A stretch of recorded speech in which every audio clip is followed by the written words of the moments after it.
Guys,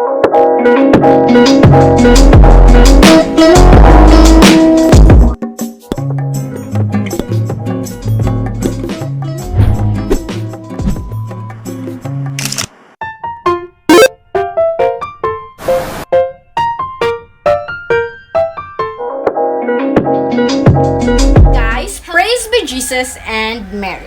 To start this vlog, I just want to introduce myself first to those people who don't know me yet. By the way, I am Rizza Adlaon. I am a student from St. Rita's College of Balingasag, and I am from Humanities and Social Sciences, particularly in St. Peter Canisius. So, along with our subject, which is the Community Engagement, Solidarity, Citizenship, I will share to you what is an ideal community. For you, what is an ideal community? Maybe your answers are a community where people are united, or may it be a community where equality exists. Humans are made to live and work with others in a community where we can thrive. We are social beings that have evolved and exist within communities. The quality of a community is often dictated of degree of engagement, happiness of individuals that can draw a community with interactions. At this moment, I'll be showing to you what is an ideal community.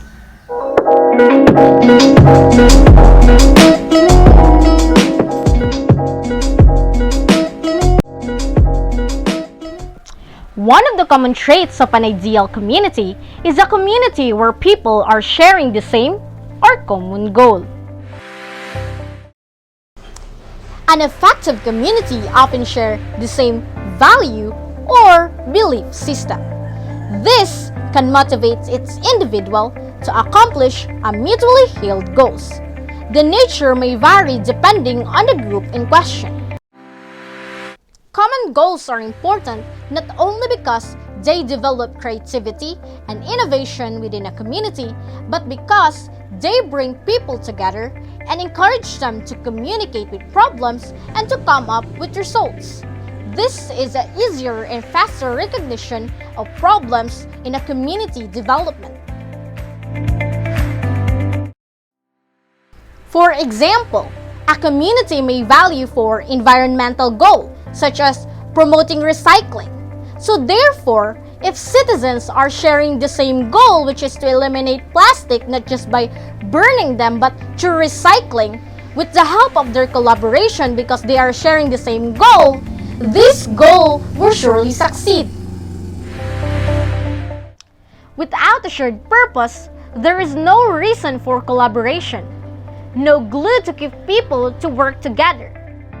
In an organization, you need a one strong shared purpose to make all the members felt like one tribe working together for one goal.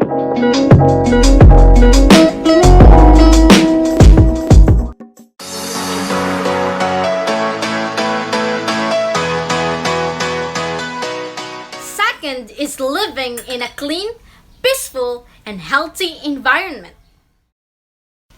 Each one of us is dreaming to live in a community where it is clean, peaceful, and has a healthy environment. Who doesn't want to live a life like that, right? It is satisfying living our life with fresh air to breathe, clean and fascinating surroundings to see every day. No pollution that covers the whole community, where only love, happiness, and understanding are living in each person's heart and mind.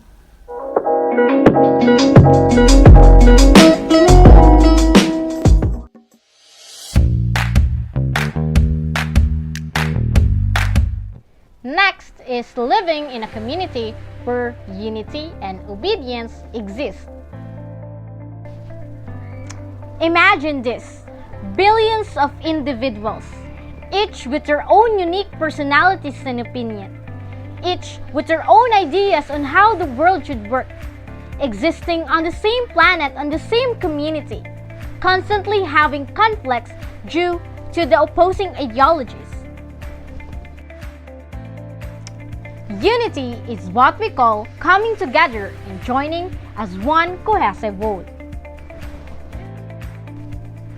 Unity allows us to achieve something not just by ourselves, but also with the power of other people within the community, all with something new to contribute. As well as being obedient, where people in the community are following and obeying the rules and laws implemented by the authorities for the goodness of the citizens. Obedience is part of the foundation of a society.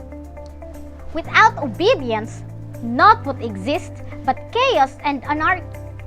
Without stability, productivity, and well-being of the citizens become non-existent. Right now, we are on the pandemic, right? We need these traits in order to combat this pandemic. We need to unite with each other, collaborate with each other, as well as following the safety protocols that the authorities are implementing. Because this is not just for ourselves, but also for the safety of the whole community.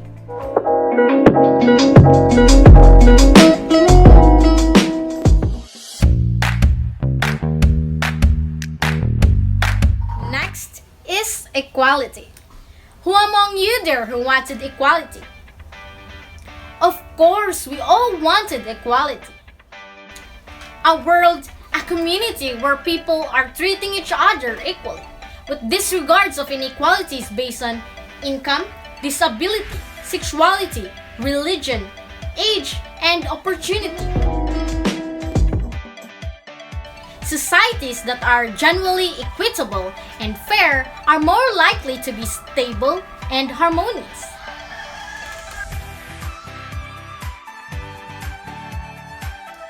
Failure to counter discrimination and have no equal opportunity affects people and families, affects our society negatively, and costs the economy.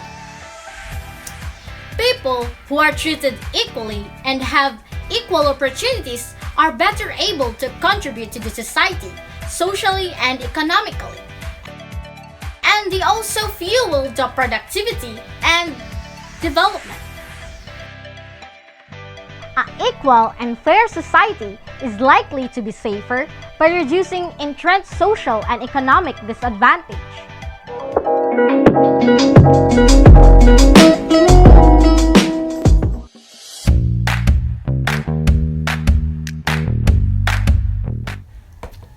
Next is living in a community where freedom of speech exists. When it comes to voicing their minds and sharing what is important to people is freedom of speech, and which is a key in creating a healthy community. Individuals who feel empowered to give feedback on a problem, who feel respected and heard when they are speaking their minds, are more likely to feel connected to their community. Besides, an effective community understands the significance of views that vary from the majority and are open in hearing these opinions.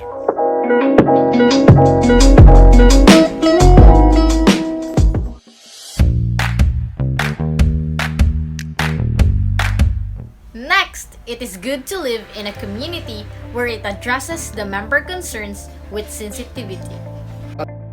It is not only important to build a community that promotes the voicing of concerns, but it is also important to ensure that the members of the community feel that their concerns are properly addressed.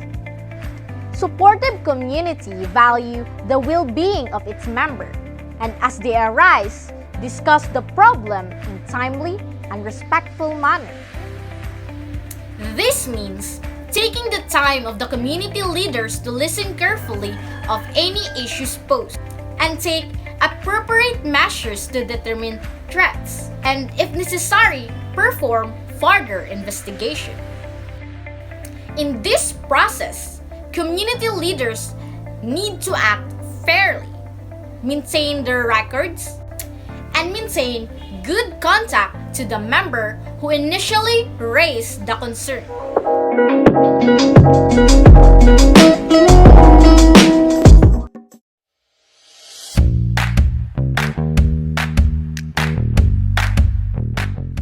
Next is living in a community where people are generous. It is good to live in a community where people are sharing something as long as they have something to give. Let's just say a world where there is no selfishness exists, where people are ready to give freely, unselfish, free from pettiness of mind or character. You know, guys, being a generous person makes our world a better place. Being generous improves our life as a giver or a receiver. Living generously is living gratefully. Generosity is done through offering from one's abundance without the thought of recompense or expectation in return to enhance or enrich the life of others. People always enjoy the company of a generous person compared to a selfish person. People are naturally attracted towards others who have an open heart to share with others.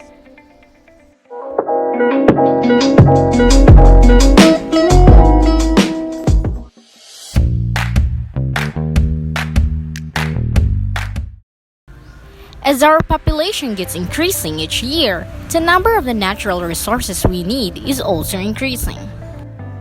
It is good to live in a community where people not only use the natural resources, but also take care of it. Where people are practicing and following the 3 Rs, which are the reduce, reuse, recycle, to conserve the natural resources and landfill space. Conserving water. The less water you use, the less runoff and wastewater that eventually end up in the ocean. Where people are volunteering in cleanups in the community, as well as taking care and watering the plants. A clean environment is essential for a healthy living. The more we don't care about our environment, the more it will become polluted. Air pollution can cause respiratory diseases and cancer, among other problems and diseases. Doing such may provide us fascinating surroundings as we live and journey our lives for the rest of our days.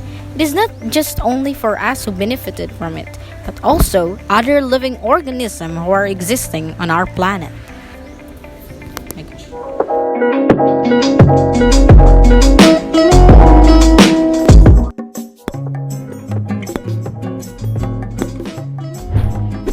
And that's it. Those are the things that I think an ideal community looks like, or the traits of an ideal community have.